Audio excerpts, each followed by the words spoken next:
Hello friends, welcome to all. मैं doctor Mohammad Ahmad और आज की इस वीडियो में हम जानेंगे कि पेरी एनल एब्सिस क्या होता है और किस तरह होता है और आगे चल के ये फिशुला में कैसे कन्वर्ट हो सकता है। तो आइए जानते हैं वन बाय वन इसको। हम स्लाइड में मैंने इसको जो है क्रिएट किया है, तो let's explore and I will summarise और थोड़ा सा उसके ऊपर जो है मैं कुछ अपना ओपिनियन दूंगा। तो मैंने पीपीटी बनाई है और आपके सामने मैं इसे प्रेजेंट करता हूँ। I hope you will like it.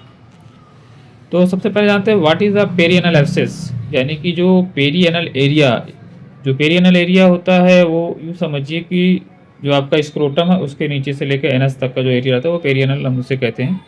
Perineum भी कहते हैं और पेरियनल भी कहते हैं। तो पेरियनल के एरिया में जो एब्सेस होता है वो क्या होता है और कैसे जो है वो बनता है। तो पहले ये जान लेते हैं कि what is a perianal abscess, ये क्या होता है। तो a painful collection of pus near the anus, यानी कि ऐसा पस कलेक्शंस आपके मल द्वार यानी गुदा द्वार के सराउंडिंग में हो जो कि पेनफुल हो।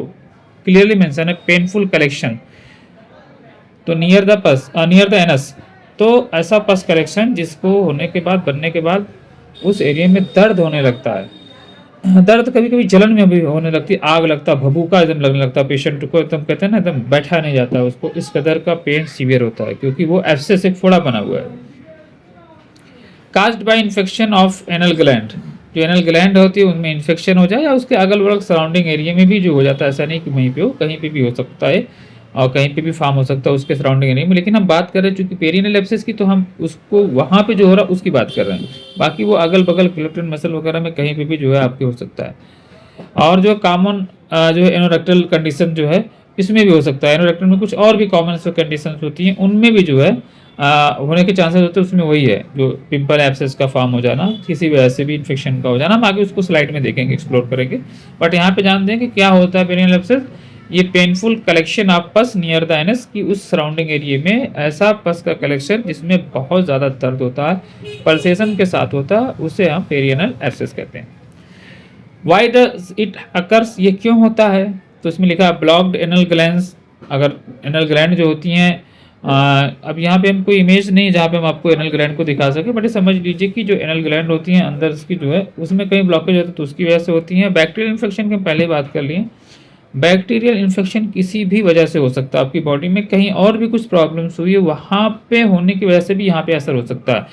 और बहरहाल ये तो एक एरिया ही है जहाँ से आपके bulk of bacteria through out the stool के जो है एक्सपेल्ड किए जाते हैं कि आप जब पोटी के लिए सुबह अर्ली मॉर्निंग जाते हैं डिफिकेशन के लिए, तो ये होता ही है, डेली होता है।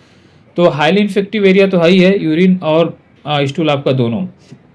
दूसरा एक रीज़न जो होता है पिंपल्स, जिसे हम बाल तोड़ भी कहते हैं, वो हो जाता है कभी कभी। आप गाड़ी ड्राइव कर रहे हो, कुछ कर रहे हो, तो आपको कोई बाल टूट गया और वो इन्फेक्टिव हो गया और उसके बाद इन्फेक्शन के बढ़ जाने के बाद वो आपका पिंपल जो है एब्सेस में फॉर्म हो गया और बढ़ गया, तो फिर वो आपके लिए एक तरह से पेरिनल एब्सेस में कन्वर्ट हो सकता है। लो इम्यूनिटी, जिनकी इम्यूनिटी क्षमता कम है, बात वहीं पे फिर आई कि जब आपको कोई इन्फेक्शन तभी होता है जब आपकी इम्यूनिटी जो है आपकी बॉडी का जो डिफेंस मैकेनिज्म है जब वो बीट हो जाता है, यानी डिफीट हो जाता है सामने वाले से और हार जाता है, तब कोई चीज़ उसके ऊपर जैसे हावी होती है, कब्जा कर लेती है। That the same situation is happen in this scenario once your immunity is low. तो जब your immunity will be low, then जो भी इन्फेक्शन होगा वो हावी होगा, तो जहाँ पे उसको जो है जगह मिलेगी, कहते हैं दुश्मन वार वहीं से करता जहाँ से दीवार कमजोर थी, फिर वहाँ से तोड़कर जो आपके किले में अंदर दाखिल होते हैं। तो सेम लाइक आवर बॉडी, जहाँ पे इम्यूनिटी लो होती है, हमारा जो बॉडी का डिफेंस मैकेनिज्म जहाँ पे कमज़ोर होता है, वहाँ पे इस तरह से चीज़ें होती है। वो उसे हम किसी और भी उसमें देख सकते हैं, परिप्रेक्ष्य में देख सकते हैं। सपोज दैट आपका लंग्स में इन्फेक्शन हो सकता है, पेट में इन्फेक्शन होता है, कहीं भी इन्फेक्शन होता है, तो लो इम्यूनिटी से वो डिफेंस मैकेनिज्म कमज़ोर होता है, तो ये सारी चीज़ें होती हैं। डायबिटिक पेशेंट में भी इस तरह की चीज़ें होने के चांसेस होते हैं, क्योंकि शुगर लेवल का नॉर्मल होना जो है फिर बॉडी में जो है बहुत कुछ चीज़ें पैदा करता है। तो बट यहाँ पे मैं इसके ऊपर हाईलाइट नहीं करूँगा, बट एक रीज़न हो सकता है, it could be poor hygiene. वो वही बात आ गई कि वो एरिया बहुत हाईली इन्फेक्टिव होता है, तो अगर वहाँ पे आप साफ़ सफाई नहीं रखेंगे आप तो, और अच्छे से अगर कोई स्टूल या पोटी के लिए अच्छे से धोया नहीं, तो भी इन्फेक्शन होने के चांसेस रहते हैं। यूरिन भी अगर आप पास करते हैं, उससे कुछ कतरे गिरते हैं, तो उसके भी इन्फेक्शन हो सकता है आपको। वो उसमें यूटीआई इन्फेक्शन होने के भी चांस जो होते हैं, वो ऐसे पेशेंटों को भी होते हैं जो अच्छे से वॉश नहीं करते, धोते नहीं हैं और उसमें एक्राइड डिस्चार्ज, किसी को कुछ हो रहा है या जैसे तैसे अपना अंडरवियर पहन रहा है, अंडर गारमेंट अच्छे से नहीं धो के पहन रहा है, लॉन्ग सीटिंग कर रहा है, बैठा है जहाँ बैठ रहा है उसको भी हाइजीन मेंटेन नहीं करके रखा हुआ है, गंदगी पड़ी हुई है सीट पे, चेयर पे, बाइक हो, कार की जो सीटें कुछ भी हों, तो कहीं से भी इरिटेशन परसिस्ट होगा, बाद में आप खुजा हो जा दोगे तो फिर बाद में आपके फोड़े फुंसी डेवलप हो जाएंगे। कॉमन सिम्टम की बात करें तो पेरिनल एब्सेस में बहुत ही सीवियर एनल पेन होता है, एकदम ऐसा लगता है जान निकल जाएगी, पेशेंट छटपटा उठता है। स्वेलिंग एंड रेडनेस जो होती है इसके अंदर, यानी कि जो है सूज जाएगा और लालीपन आएगी, जैसे आम फोड़े में होता है वही फोड़ा है, फोड़ा जो आपकी बॉडी में फोड़ा फुंसी होता है, बट वही सेम फोड़ा इधर भी होता है, बट उसका नाम सिर्फ चेंज करके पेरिनल रखा गया एब्सेस, ताकि ये दिखाने के लिए ये इस जगह की हम बात कर रहे हैं। फीवर जो होता है वो हमेशा यह कि जब बॉडी में इन्फेक्शन लेवल बढ़ता है तो आपका ESR लेवल हाई हो जाता है, तो डेफिनेटली जो है एक कॉज क्रिएट होता है फीवर से, ये सिम्टम शो करता है कि बॉडी में कुछ तो गड़बड़ चल रहा है। तो बस जो चूंकि जब ब्लड में आता है तब उससे इन्फेक्शन जो पूरी बॉडी में फैलता है तो आपको फीवर आ जाएगा, फीवर होगा और अच्छा खासा फीवर हो जाएगा। जिनको भी फोड़ा फुंसी बॉडी में कहीं भी होता है उनको आप देखेंगे अक्सर फीवर होता ही है। डिफ़िकल्टी होती है सीटिंग में, बैठ नहीं सकते आप, एकदम आपकी जान निकलती क्योंकि वो सूजा रहता है, जब तक ड्रेन नहीं हो जाता तब तक आपको राहत नहीं मिलती। जब वो फट जाएगा या तो खुद से या तो आप किसी से चीरा लगवा के, यानी कि उससे जो आप ब्रश करवाते हैं, पस ड्रेन करवा लेते हैं, तो आपको तब आराम मिलता है। पस डिस्चार्ज होता है, पस डिस्चार्ज का प्रोसेस तो बाद में होता है, जब आपका पेरिनेल जो है एब्सेस बस्ट हो जाता है तब का होता है, उससे पहले का नहीं होता। अब बात आती है क्या ये डेंजरस होता है, तो कैन वर्सन इफ अनट्रीटेड, अगर इसे अच्छे से ट्रीट नहीं किया डेफिनेटली कोई भी डिसीज़, अगर आप सर्दी जुकाम बुखार ही मान लीजिए अगर आप सही से नहीं ट्रीट करते तो सर्दी आपके माइग्रेन में, बुखार आपके जो है बहुत अदर डिसीज़ में जो है कन्वर्ट हो सकता है, आपको फैटल हो सकता है, आपको इंसेफ्लाइटिस हो सकती है, ब्रेन हेमरेज हो सकता है, बुखार से कितने लोग मर जाते हैं। तो कोई भी चीज़ को आप अंडर एस्टिमेट ना करें और उसको टाइम रहते ट्रीट कर लें। मे लीड टू फिस्टुला, 110% जो है ये फिस्टुला में कन्वर्ट हो सकता है और हुआ भी लोगों को, और बहुत डेंजर होता है जब ये कन्वर्ट होता है। Required medical attention, yes definitely जो है ये इसमें जो है मेडिकल जो है अटेंशन बहुत ज़रूरी है, इसे आप बिल्कुल भी अनट्रीटेड नहीं छोड़ सकते, आप छोड़ भी नहीं सकते ना, आप चाह के भी इसे इग्नोर नहीं कर सकते। फिस्टुला को तो आप चाह के एक बार लंबे समय तक खींच सकते हैं, उसे अनट्रीटेड छोड़ देंगे तो वो it take time to develop, but उतना पेन नहीं होता। फिस्टुला जब डेवलप हो जाता है तो उसमें सिर्फ रिसाव होता है, माइल्ड टू मॉडरेट कभी कभी पेन हो जाता है, बहुत काफ़ी लोगों को नहीं होता। तो ये तभी वो तो कहते हैं कि सर हमें तो बहुत दिनों से, 1 साल से हम सफ़र कर रहे हैं बट कुछ दिक्कत नहीं है हमें, तो उसकी वजह ये होती है कि फिस्टुला में उतना पेन नहीं होता है, और बट पेरिनल एब्सेस में तो जान निकल जाती है और आप चाह के भी उसे इग्नोर नहीं कर सकते।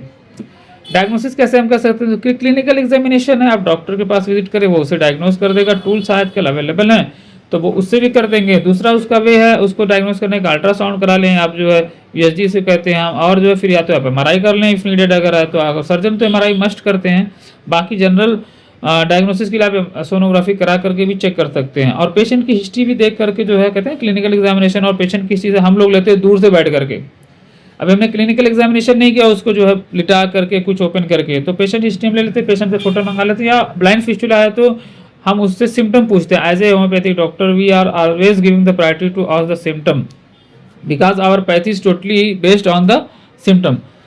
तो पेशेंट बता देगा सर बहुत दर्द हो रहा है, रेडनेस है या स्वेलिंग है, अगर ये भी नहीं है तो बता, अगर इंटरनल हो गया उसको एब्सेस और बाहर से नहीं दिख रहा तो बोलेगा सर सूजा हुआ है या फूला हुआ और कुछ नहीं, तो बोलेगा सर जान निकल रही, दर्द बहुत है, तो समझ जाने का अकुमुलेशन हुआ यहाँ पे, पस फॉर्मिकेशंस का वहाँ पे पॉकेट बनना शुरू होगा, या अभी स्टार्ट है, जो अगर पॉकेट नहीं बड़ा बना है और तो स्टार्टिंग है तो भी पेन बहुत सीवियर लेवल होता है, अनबियरेबल होता है, बैठा नहीं जाएगा जब तक पेशेंट पेन किलर नहीं लेगा, किसी हाल में सुकून नहीं मिलेगा।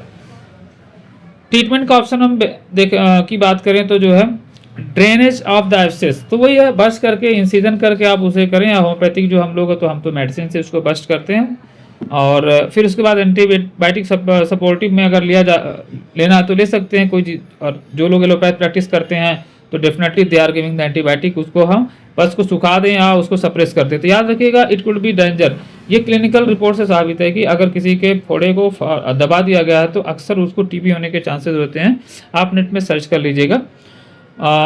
तो कभी भी आप एंटीबायोटिक लेते हैं, अगर उस कंडीशन में वो पस सही से ड्रेन नहीं हुआ तो बॉडी के अंदर अगर कहीं कहीं वो सप्रेस हो गया, कोई भी चीज़ जैसे सप्रेस की जाती है तो समझ लीजिए कि वो ज्वालामुखी की तरह से बस्ट आउट होगी। और अगर आप उसे निकाल देंगे, रास्ता दे देंगे कि जस्ट गो एंड फ्लो, तो वो चीज़ निकल जाएगी, तो उसी तरह से जो है उसका जहर बाहर चला जाता है जो आपकी बॉडी में एब्जॉर्ब होता और उसको डिटॉक्सीफाई होने में बहुत टाइम लगता। तो अगर वो बस्ट हो जाता है तो बहुत अच्छा होता है, क्योंकि फिर वो चीज़ें जो एक्यूमुलेट थी वो सीधे सीधे बाहर हो जाती हैं, थ्रू आउट हो जाती हैं। पेन मैनेजमेंट की बात करें तो पेन मैनेजमेंट सिर्फ मेडिसिन से किया जाता है, लेकिन परमानेंट सॉल्यूशन के लिए तो आपको ट्रीटमेंट लेना पड़ेगा। Role of lifestyle and care की बात करें तो मेंटेन हाइजीन रखें, उस एरिया को हमेशा नीट एंड क्लीन रखें, अपनी सीट को जहाँ पर बैठते हो या लॉन्ग ड्राइव से बचें। ये सब चीज़ें मैटर करती हैं आपकी लाइफ स्टाइल से जो है कनेक्टेड है, तो उससे आप हाइजीन तो हमेशा मेंटेन उस एरिया की वैसे भी रहना चाहिए। आप डेली आपकी अंडरवियर हमेशा चेंज होनी चाहिए, वहाँ बहुत ज़्यादा बाल ना बढ़ें उसका ध्यान रखना चाहिए, उसको क्लीन रखना चाहिए।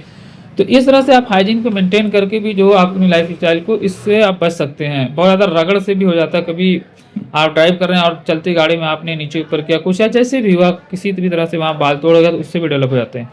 हाई फाइबर डाइट का आप ध्यान दें, अगर आपकी डाइट में जो है हाई फाइबर रहेगा तो डेफिनेटली आपका गट क्लींस रहेगा। अगर गट क्लींस रहेगा तो आपका जो है कहते हैं ना टैंक जो आपका यानी कि जो एनर्जी का टैंक एकदम स्टमक अरे जो आपका इंटेस्टाइन है, छोटी आंत बड़ी आंत सब क्लीन रहेंगी, नीट एंड क्लीन रहेंगी। तो जब वो क्लीन रहेंगी तो बॉडी के अंदर जो हाइड्रेशन मेंटेन भी रहेगा और आपकी बॉडी जो है डिटॉक्सीफाई रहेगी। तो इस तरह के जो है इन्फेक्शन होने के चांसेस नहीं रहेंगे, क्योंकि आपका डिफेंस मैकेनिज्म जो इम्यून सिस्टम है वो अच्छे से काम करेगा। एडिक्वेट हाइड्रेशन जो है यानी पानी वगैरह का अच्छा इस्तेमाल करें ताकि जो है बॉडी में जो है डिहाइड्रेशन ना रहे, जिससे कि कहीं पे भी जो है इन्फेक्शन होने के चांसेस होते हैं।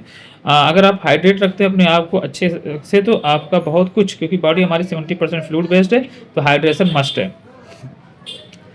अब एक सवाल होता है जो कॉमनली पूछा था, कैन होम्योपैथी हेल्प? तो डेफिनेटली हेल्प करती है।